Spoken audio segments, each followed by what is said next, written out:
권변이 우변한테 억지로 안 알려준 게 티가 나요. 그쵸, 그렇게 했죠, 설정이. 예. 그러면서 그런 말을 하더라고요.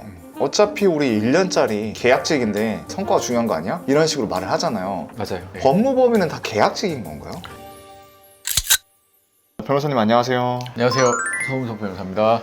변호사님 오늘 또 핫한 우영우 우영우 핫하죠, 요즘에. 5부 리뷰를 해볼 건데요. 5부 재밌게 보셨나요? 항상 재밌게 보고 있습니다. 5부 같은 경우에 보면 ATM 특허 관련해서 싸움이 나는 거잖아요. 네. 실제로도 이런 일이 많이 있어요?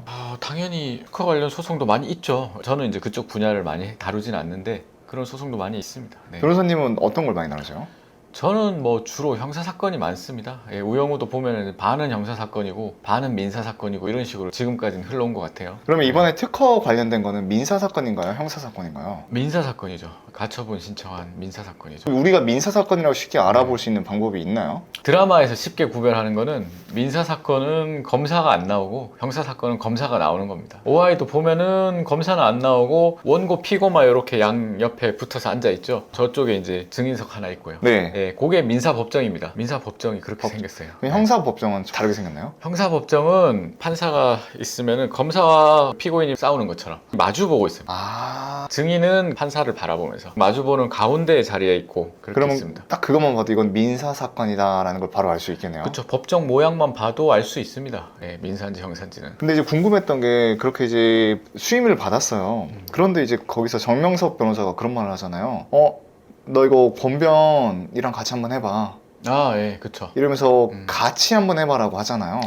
같이 한번 해보라는 거를 나중에 알게 되죠. 근데 진짜 실제로 그렇게 법무법인에선 두 변호사가 같이 하기도 하나요? 변호사가 많은 법무법인에는 팀으로 이렇게 꾸려가지고 사건을 진행하는 경우도 많이 있는 걸로 알고 있어요. 형사사건도 그렇게 하고 있거든요. 형사사건도 뭐 검사 출신 한 명, 경찰 출신 한 명. 예를 들면은 뭐 형사사건이라도 뭐 특허가 관련되는 사건이 있을 수도 있어요. 실제 변리사 업무를 했던 분들 뭐 이런 분들도 있거든요. 그럼 특허 관련해서 잘 아는 변리사 같은 그런 분들 해가지고 3명이 팀을 꾸려서 같이 하기도 하고 그렇게도 하는 걸로 알고 있어요. 그러면 이 변호사 세계를 잘 모르는 사람들은 그런 생각을 할 것 같아요. 나는 변호사 수임을 한 명 했는데 상대편은 변호사 수임을 3명을 해서 데리고 오면 3명 한쪽이 더 이길 확률이 높지 않을까라는 생각이 좀 들거든요. 그런 생각을 많이들 하시고 실제로도 상대방 서면에 보면은 변호사가 준비 서면 해가지고 이렇게 쭉 쓴 다음에 변호사 뭐 1, 2, 3, 4, 5 막 이름이 계속 적혀 있는 거예요. 그러면은 저기는 이렇게 많은데 왜 제 거는 변호사님만 있어요? 그래요. 그래요? 그게 좀 그러세요? 그러면 제가 다 써드릴게요 하면서 저희 법무법인에 있는 변호사들 1, 2, 3, 4, 5 다 써드렸어요. 그랬더니 좋아하시더라고요. 그런데 실제로는 그 서면은 저 혼자 다 쓴 거죠. 거기도 마찬가지입니다. 대부분 그렇게 알고 있어요. 대부분 많이 쓴다고 해서 그 변호사들이 다 하는 거 아니고 열람 정도는 할 수는 있겠죠. 열람 정도. 그리고 치명적인 실수가 있는지 정도는 볼 수는 있겠죠. 근데 변호사가 서면 쓰는데 치명적인 실수가 발견되는 경우는 별로 많지 않다. 제 생각에는 거의 없다. 왜냐면 계속 본인이 이제 체크하니까요. 체크하면서 하기 때문에. 그럼 그렇게 오화에서 권변과 우변이 같이 하지만 실질적으로 서면이나 그런 거는 누군가 한 명은 쓴다 이거잖아요. 한 명이 주로 맡아서 쓴다는 거죠. 예. 2명을 이렇게 왜 붙였는지 잘 모르겠어요. 그럼 그때 작중에서 봤을 때 누가 썼을 것 같으세요? 증인신문이 있었죠. 권변이 주로 쓰고 그 증인신문 사항은 왜 그걸 하는지에 대해서 본인이 이제 제일 잘 아니까 우변이 썼을 것 같아요. 증인신문을 하려면 또 증인신청도 해야 됩니다. 증인신청서나 이런 건 또 우변이 썼을 테고. 그렇게 한 명이 다 하기 어려우니까 각자 이렇게 맡은 거네요. 거기처럼 그렇게 손꼽히는 대형 로펌은 사실 잘 모르겠어요. 대한민국에는. 대형 로펌 말고 일반적인 로펌들, 저희 같이 다른 로펌들이 훨씬 많죠. 그리고 실제 재판에 가면은 대형 로펌보다는 다른 로펌들이 훨씬 많겠죠. 그런데 거기에 나오는 변호사들을 봤을 때 서면에 아무리 이름이 많이 써져 있어도 변호사가 여러 명 나오는 경우는 극히 드뭅니다. 그러면서 이제 같이 변호를 하게 되는데 권변이 우변한테 억지로 안 알려준 게 티가 나요. 그쵸, 그렇게 했죠, 설정이. 예. 그러면서 그런 말을 하더라고요.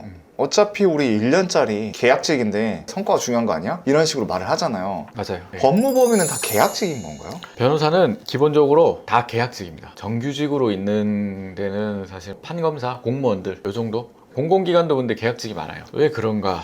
변호사 이직을 많이 해요. 이직을. 본인의 희망에 의해서 이직을 어차피 하기 때문에 계약직이라는 것 자체에 대해서 크게 불편해하지 않아요. 예, 예를 들면은 내가 뭐 로펌에 있다가 너무 지쳤어요. 그래서 사내 변호사를 갈 수도 있어요. 회사에 있는 변호사, 사내 변호사. 그러다가 또 뭐 판사 지원을 한번 해보고 싶어. 그럼 또 판사 지원을 합니다. 그런 식으로 계속 옮겨 다니기 때문에 계약직이라는 거에 대해서 크게 불편해하지 않아요. 그리고 거기서는 마치 1년씩 뭐 이렇게 평가해가지고 사람을 재계약을 안 해주는 것처럼 막 그렇게 돼 있는데, 제가 알기로는 로펌에서 그런 곳은 많지 않고 대부분 고용되어 있는 어쏘 변호사가 원해서 나가지 않는 이상은 계속 거기 있을 수 있어요. 다만 대형 로펌에 보면은 성과에 따라서 그런 건 있더라고요. 성과급을 줘요, 성과급을. 그런데 전해 사건을 좀 많이 잘한 게 있으면은 조금 더 주는 그런 건 있겠죠. 돈을 조금 더 줄 수는 있어요. 그럼 그렇게 봤을 때 작중 이렇게 갈등을 보여주기 위해서 약간 좀 그렇게 했다라고 볼 수 있겠네요. 저는 약간 극적인 요소를 위해서 그렇게 한 게 아닐까, 그렇게 생각이 돼요. 근데 그렇게 하다면서 서로가 좀 싸우잖아요. 경쟁 심리를 가지고 있고.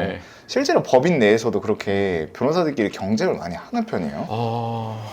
법인 내에서 변호사들이 사실 경쟁을 할 시간이 있을까? 왜요? 자기 일하기도 바쁘거든요.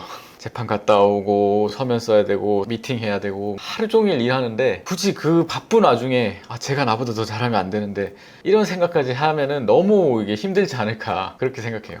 그런 건 있을 수 있겠죠. 지금 우영우처럼 초년생이 아니라 이제 파트너 승진해야 되고, 그런 경우라면은 약간 신경이 쓰일 수는 있겠죠. 정명석 변호사처럼 파트너 올라가기 위해서 그러면은 좀 신경이 쓰일 수는 있겠죠. 이게 평가에 따라서 승진이 되고 안 되고 하는 조직사회? 뭐 그러면은 그럴 수 있겠죠. 그런데 그게 아닌 어쏘 변호사들은 우영우 변호사처럼 1년차 변호사들이 막 경쟁을 한다? 그렇게까지 에너지가 남지 않을 거예요, 제 생각에는.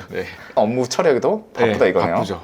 근데 이제 그 내용을 보면 AT&T 특허를 가지고 가처분 신청을 하게 되는 건데, 권변 사무실을 들어가 보면 벽 한쪽 면에 ATM 관련된 공부를 엄청나게 하더라고요. 그쵸. 그런 장면이 있었죠. 근데 그런 걸 보면서 궁금한 게, 변호사들이 항상 사건은 들어오지만 그 사건마다 새로운 일들인 거잖아요. 그쵸, 모르는 맞아요. 것도 있는데 네네네. 그러면 좀 변호하기 있어 어렵지 않나요? 그래서 사실 할 일이 많고 시간이 지나도 퇴근을 못하고 그러는 게 아닐까 싶어요. 매번 공부를 해야 되니까요. 공부를 해야 되는 사건이 들어오는 거죠. 일반적인 사건들도 분명히 들어옵니다.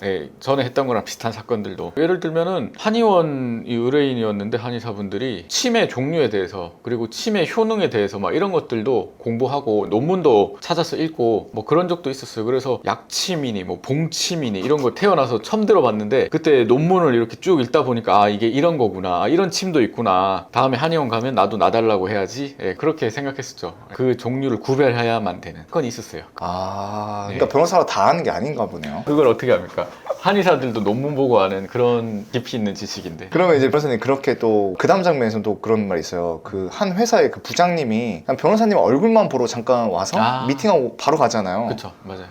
굳이 그렇게도 하시나요? 그렇게 하는 분들이 가끔 있어요. 근데 보통은 변호사들이 미팅을 잡아야 되잖아요. 근데 특별한 안건이 없는데 미팅을 잡을 만큼 시간이 많이 남지 않아요. 근데 이제 첫 미팅이니까 충분히 그럴 수 있겠죠. 그렇지만 시간이 이제 흐르면서 이제 쟁점이 정리가 되고 이제 뭐가 필요한지 이런 게 있는데, 그러면 필요한 자료들은 보통 메일로 이렇게 주고받고, 우리가 쓴 서면들 체크도 이제 메일로 주고받고, 이러다 보면은 사실 굳이 이렇게 미팅을 할 이유는 없는데, 그런 식으로 그냥 지나가다 들리신다, 음료수 하나 주려고, 뭐 그러면 그 음료수는 이제 감사하게 마시죠. 근데 보통 변호사가 사무실에 없을 수가 있어요. 그렇게 갑자기 오시면. 막상 우리가 이렇게 변호를 의뢰하면 생각보다 이렇게 의뢰인과 변호사가 만날 확률이 그렇게 많지는 않나 보네요. 그렇지만 이제 뭐 저 같은 경우는 메일이나 전화로 필요한 부분들은 계속 커뮤니케이션을 하니까요.